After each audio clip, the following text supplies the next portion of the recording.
AT&T countdown to kickoff. Back to midweek action in Major League Soccer. All 26 teams are playing tonight, including Atlanta United. And this will be the first and last time Atlanta United plays a team from the Western Conference this year, which is somewhat odd. But the opponent tonight is FC Dallas. So Mike Conti, Jason Longshore, thanks so much for joining us. We have a lot to get to here over the next couple minutes. Let's start, Jason, with what happened on Saturday, the 2-1 loss to Inter Miami. And look, Atlanta United's not getting the results, and I think one of the reasons why they're so frustrated about not getting the results is because they feel like the effort has been there. There's been some progress. Miami was a better performance, but when you're conceding goals in the second minute, it's always a mountain you're trying to climb up, and you concede here after transition play. It's a deflected clearance that falls to Juan Agudelo. Very frustrating way to concede. The great thing is you answered back, and you answered back very quickly. George Bello picks out John Gallagher, and we'll talk more about Gallagher as we go today. Great movement from him, great interplay, and pressure from Adam John caused the giveaway. Bello with the cross, Gallagher with the finish. That gets it back to 1-1, but you're already expending energy trying to fight back in a game. When you expend a lot of energy, you sometimes lose your focus, and they lose it on a throw-in where Rodolfo Pizarro gets space, Breck Shea gets space. Atlanta's slow to react, and Miami goes back up 2-1. It's a very frustrating way to concede the goal that ends up being the winner. Now, Miami had some more chances as the first half went on.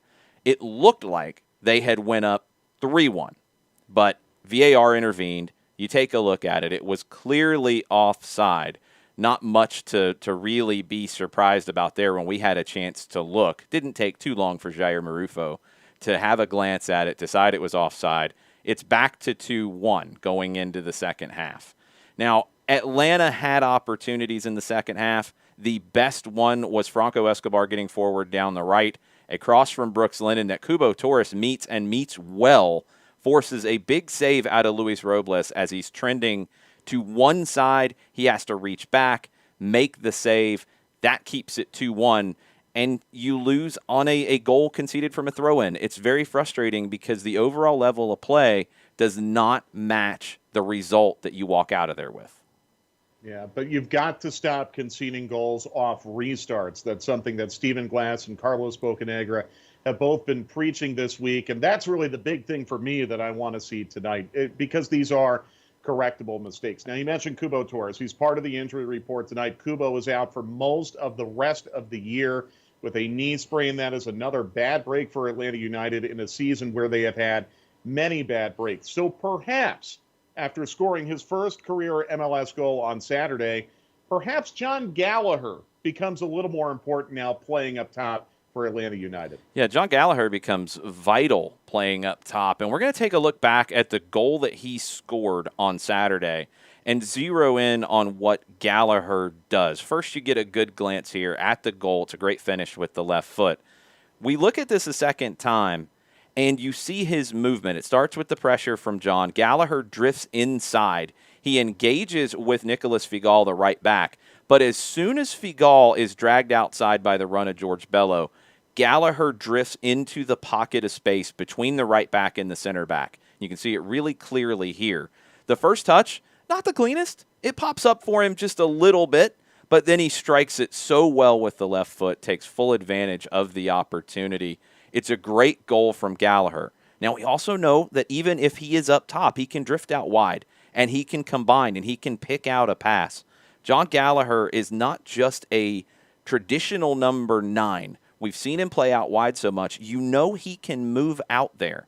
This is something that we have not seen, honestly, out of the number 9 position since the injury to Joseph Martinez, because Joseph would drift out wide and draw defenders with him. He would drop into the midfield, draw defenders with him. John Gallagher gives you something different. That's not Adam John's game. Adam John's game is inside the 18, pressuring defenders, pressuring goalkeepers, but also getting on the end of crosses. John Gallagher can do those things. He can also create more space for others. It's going to be up to the attacking midfield to take advantage of the space that Gallagher can create.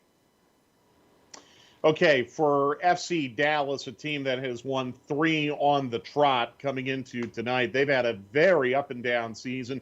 Remember, they did not participate in the MLS's back tournament because they had some COVID-19 problems, but they've played very well lately. Michael Barrios is one of the big reasons why. Yeah, Michael Barrios has evolved from a player who came into the league as a primary threat on 1v1 opportunities, coming in from the outside, finding goals, putting in some dangerous crosses. He still gives you that. But as he's gotten to be a veteran in this team, a team of many young players, he's taken on a leadership role, and he's starting to find some of those spaces on the field, and we see it here against Sporting Kansas City. It's not the traditional spaces you think Michael Barrios is going to pop up in, where he's kind of finding little pockets, getting a header in, combining with somebody. That's not the game we saw from him when he first arrived. He's become a more well-rounded player during his time in Dallas, and I think a more dangerous overall player. This is probably going to be a very young Dallas team. They've signed more homegrowns than any team in Major League Soccer. They played more homegrowns last season than any team but one. This is going to be, with some of the absences that Dallas has, an extremely young team. If Michael Barrios is in from the start, or if he comes in off the bench, his veteran leadership and playing off of the youngsters around him will make Dallas a threat. I think a lot of people would argue that Paxton Pomykal is their best player. He's out. He had hip surgery. He's not going to play tonight or the rest of this season. But Dallas has pressed on pretty nicely without him, without Reggie Cannon, who they recently sold. They've scored a lot of goals over their prior couple of matches. They had a really good day in Kansas City over the weekend. Let's break down those goals and how Atlanta United might be able to stop them tonight. Yeah, let's start to look for some trends here in the last 3 matches that Dallas has played. Against Houston, Andres Ricarte with an incredible debut, a volley on a couple of poor clearances from the Dynamo, but when you're hitting full volleys from 30 yards out, you're not expecting those goals to find the back of the net.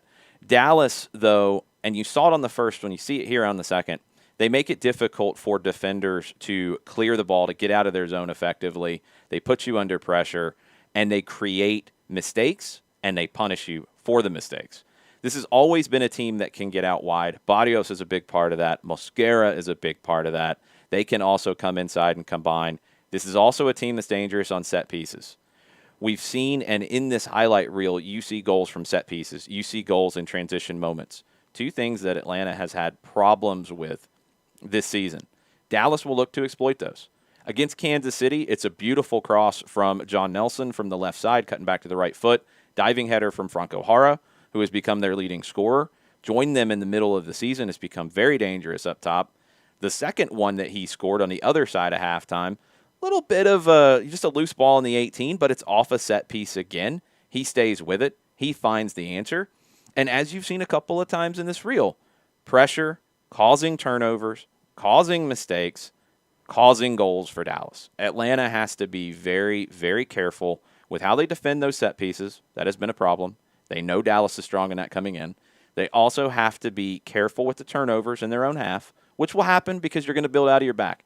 You want Dallas to step up high. You want to beat them and then run into the space behind. John Gallagher up top, others up top have the speed, the ability to do that. You've got to take that risk. You can't be caught in transition moments. Transition moments, set pieces, those areas of defending, those are going to be the key moments for Atlanta tonight. Dallas can exploit it. The good news, though, is that Atlanta United, even in this run where they've won only 1 of their last 10 matches, their open play defending has been pretty good, if not great. So hopefully tonight, if Atlanta United can limit those restart situations, not even necessarily set piece situations, but restart situations, and really be switched on when they happen, hopefully it'll be a better outcome tonight for Atlanta United. Now, we've talked a lot about John Gallagher. There is a reason for that. Let's show you the starting lineup now for tonight's match. And you're going to see John Gallagher making not only the start, but there's a little bit of a throwback for John Gallagher because he's going to start in a position that he played in college. I mean, I'll have to go back and look at the old Atlanta United 2 lineups from 2018, but I don't remember him even playing up top as a true number 9 with Atlanta United 2. He played out on the right wing in a 4-2-3-1, 4-3-3 early on, as you had other options at the 9. Then Gallagher transitioned to an outside back and a wing back. When he went to Aberdeen, he played some as a central midfielder, some as a number 10. This is a throwback. And this is, one, a sign that you're missing multiple players in the striker position. Two, it's a sign that you have a bunch of games coming up, and you're going to need Adam John to play a good bit of minutes in those games. But three, it also is a sign that John Gallagher is playing with a lot of confidence. Gallagher is a player who can give you something different, and maybe is the player that gives you something the closest to what you lost in Joseph Martinez with that movement. That's going to be so essential for this team. The other thing you see in this lineup is Fernando Meza back into it, and we haven't seen Meza in just a while. So he's back in for Anton Walks. It's great to get him back. That was a big signing coming into the season, and he hasn't been available but for 6 games this season. That makes it very difficult. The midfield trio, Jeff Lorenowitz will be sitting behind Emerson Heineman and Mateos Hosetu. Brooks Lennon, Jake Mulroney out wide on either side of Gallagher. A lot of pace out wide, and you've got some crafty players in the middle. You're going to have to find that combination play that Atlanta has just been lacking at times. Gallagher in the number 9 role gives you that possibility tonight. Yeah, it's going to be fun to see. I think it's a good opportunity for him. It's something to get excited about because we have not seen it yet. Ezequiel Barco is still day-to-day, and he is training, want to stress that, but still dealing with that leg issue that he suffered late last week. The team just wants to be very, very cautious. So no Barco tonight. That means for the second straight match, Atlanta United without a designated player in their lineup tonight. But a really good opportunity for a young man, John Gallagher, who has made the most of his limited opportunities in MLS this year.